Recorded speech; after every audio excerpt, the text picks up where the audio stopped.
आपने माया का नाम सुना है? माया क्या है? माया वह शक्ति है जो आंखों के सामने सब होते हुए भी आपकी समझ पर एक ऐसा पर्दा डाल देती है कि आपको सत्य नजर नहीं आता और झूठ पकड़कर आप बैठे रहते हैं। आपकी आंखों के सामने ही सब होता रहता है, पर आप कुछ समझ नहीं पाते। आप अपने चारों ओर देख सकते हैं, सभी लोग व्यस्त हैं, सभी लोग परेशान हैं, सभी लोग कहीं ना कहीं भागे जा रहे हैं। सबको एक दूसरे से कोई ना कोई दिक्कत है और सब अपनी जिंदगी को इस तरह से बर्बाद करने में लगे हैं कि जैसे इसमें उन्हें बहुत मजा आ रहा हो। कोई आपको समझा रहा है, किसी को आप समझा रहे हैं आप क्या हासिल करेंगे अपनी जिंदगी में। यह सब करके आप किसी से नफरत करते हैं, कोई आपसे नफरत करता है। आप लड़ रहे हैं, एक दूसरे का बुरा कर रहे हैं। सदियों से हम बस लड़ ही रहे हैं, परेशान हैं, चिंतित हैं और क्या कर रहे हैं अपनी जिंदगी में। आपको नहीं लगता है कि यह सब कुछ गड़बड़ है? आखिर हम ये सब क्यों कर रहे हैं, जबकि हमें पता भी नहीं है कि हम कितना जीने वाले हैं। हो सकता है कि हम अगले कुछ पल में मर जाएं। फिर यह सब क्यों? हमने अपने जीवन को बहुत सस्ता बना दिया है, जबकि जन्म होना, आपका जन्म होना ही एक दिव्य घटना है, एक कहानी है जो आपकी जिंदगी बदलने की ताकत रखता है। इसे अंत तक और ध्यान से देखे। सिकंदर ने आंधी दुनिया जीत ली। वह सिकंदर से महान सिकंदर हो गया। उसके इशारे पर हजारों लोग मार दिए जाते। दुनिया के लगभग सारे देश और राजा उससे भयभीत थे। पूरी दुनिया को लग रहा था कि सिकंदर एक चमकता हुआ सितारा है और वह बहुत महान है। उसके पास बहुत शक्ति है, उससे शक्तिशाली इस दुनिया में कोई नहीं। खुद सिकंदर अपने आगे किसी को कुछ भी नहीं समझता था। एक दिन सिकंदर अपने अंगरक्षकों के साथ एक मार्ग से कहीं जा रहा था। रास्ते में उसने देखा कि एक सन्यासी बैठा हुआ है। सिकंदर के नजदीक आने पर भी वह सन्यासी उठकर खड़ा नहीं हुआ। सिकंदर ने अपनी एक सिपाही से कहा, जाओ और उस सन्यासी को बताओ कि महान सिकंदर आए हैं। सिपाही सन्यासी के पास गया और कहा, आपको खड़े हो जाना चाहिए, इस दुनिया को जीतने वाले महान सिकंदर आए हैं। सन्यासी हंसा और कहा, अपने सिकंदर से कह दो, जिस साम्राज्य को जीतने के लिए, जिस साम्राज्य को खड़ा करने के लिए उसने अपना पूरा जीवन लगा दिया, इतनी परेशानियों का सामना किया, इतने युद्ध लड़े, उसके उस साम्राज्य को मैं यही इसी समय खरीद सकता हूं। जब यह बात सिकंदर ने सुनी तो वह बड़ा हैरान हुआ। वह खुद सन्यासी के पास आया और कहा, जिस साम्राज्य को मैंने इतनी मेहनत से खड़ा किया है उसे तुम यहीं खरीद सकते हो। ऐसा क्या है तुम्हारे पास जो मेरे साम्राज्य की कीमत अदा कर सके? सन्यासी ने कहा, पहले तुम मेरी एक बात का जवाब दो।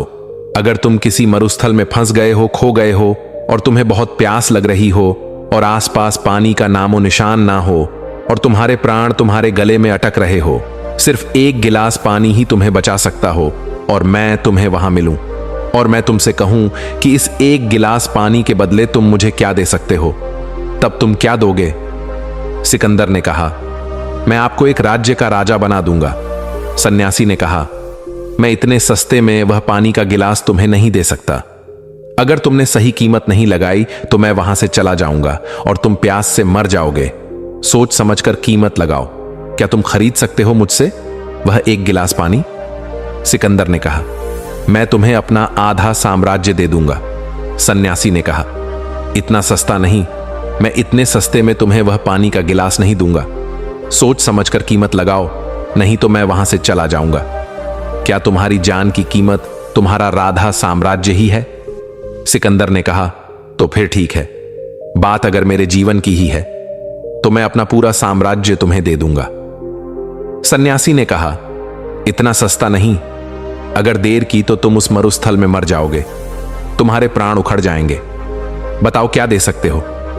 सिकंदर ने कहा, अपने जीवन भर की कमाई, अपना साम्राज्य तो मैंने तुम्हें दे दिया और क्या बचा मेरे पास, अब मैं क्या दे सकता हूं? सन्यासी ने कहा, देखा सिकंदर, अपना जीवन लगाकर जिस साम्राज्य को तुमने बनाया है वह एक गिलास पानी की कीमत के बराबर भी नहीं है। एक गिलास पानी में जो चला जाए, ऐसे साम्राज्य को बनाने में तूने पूरा जीवन लगा दिया तो तुमने क्या कमाया? एक गिलास पानी। सिकंदर सोच में पड़ गया। उसने कहा, मैं यह तो समझ गया हूं कि समय पड़ने पर यह पूरा साम्राज्य भी एक गिलास पानी की कीमत भी अदा नहीं कर सकता, लेकिन अगर कभी समय पड़ा और मुझे आपसे वह पानी का गिलास लेना हो तो मैं उसे आपसे कैसे ले सकता हूं, क्योंकि मेरा पूरा साम्राज्य तो उस एक गिलास पानी की कीमत भी नहीं चुका पा रहा। सन्यासी ने कहा, वह तो मैं तुम्हें ऐसे ही दे दूंगा। उस पानी पर मेरा कोई अधिकार नहीं है। पानी पर प्यासे का अधिकार होता है। तुम प्यासे हो तो वह पानी तुम्हारा है। वैसे भी ईश्वर ने किसी से पानी की कीमत कभी नहीं मांगी है। सिकंदर को पहली बार अपने झूठे घमंड अहंकार का एहसास हुआ। उसके मन पर माया का जो पर्दा पड़ा था उसमें दरार आ गई थी, पर सिकंदर ज्यादा न जी सका। किंतु मरते हुए वह यह सत्य जान चुका था कि इस दुनिया में ही उसने अपना समय खराब किया है। कोई भी साम्राज्य है, उसका खोया हुआ समय वापस नहीं लौटा सकता। इसी कारण से सिकंदर ने मरते समय अपनी वसीयत में कहा था कि जब उसकी अर्थी को बाहर निकाला जाए तो उसके दोनों हाथ बाहर की ओर लटका दिए जाएं, ताकि लोगों को पता चले कि सिकंदर को कुछ हासिल नहीं हुआ, वह खाली हाथ ही चला गया। मैं आपसे केवल इतनी ही विनती कर रहा हूं कि आप बहुत कीमती हैं। आपके द्वारा इकट्ठा किया गया कुछ भी इतना कीमती नहीं है। इतिहास गवाह रहा है, पूरी दुनिया जीतने वाला भी खाली हाथ ही गया है। दुनिया की चीजों का उपभोग करना गलत नहीं है, पर उन्हीं चीजों को अपना जीवन मान लेना बहुत गलत है, और हम लोग यही तो किए जा रहे हैं। घर को अपना जीवन मान लेते हैं, धन को अपना जीवन मान लेते हैं, पद और प्रतिष्ठा को अपना जीवन मान लेते हैं, चीजों को इकट्ठा करना ही अपने जीवन का मकसद बना लेते हैं। हम रोज छोटे मोटे झगड़ों में अपना समय बर्बाद कर लेते हैं। कभी बेफिक्र होकर एक दिन अपना निकालिए और सोचिए कि आप आज का दिन अपने लिए जिएंगे। जीवन बहुत खूबसूरत है, इसे बदसूरत हमने बना दिया है, और यह बात हमें दिखाई भी नहीं पड़ती। यही तो माया है। आपका जीवन कीमती है, आप कीमती हैं, आपका समय कीमती है। इसे ऐसे ही बर्बाद मत कर दीजिए, वरना जब समय नहीं रहेगा तब आपको इसकी कीमत पता चल जाएगी। दोस्तों, उम्मीद है कि आपको इस कहानी से एक अच्छी सीख मिली होगी। यह कहानी आपको कैसी लगी हमें कमेंट बॉक्स में कमेंट करके जरूर बताएं, और साथ ही इस कहानी को अपने दोस्तों के साथ जरूर शेयर करें, ताकि उन्हें भी इस कहानी से कुछ सीखने को मिल सके।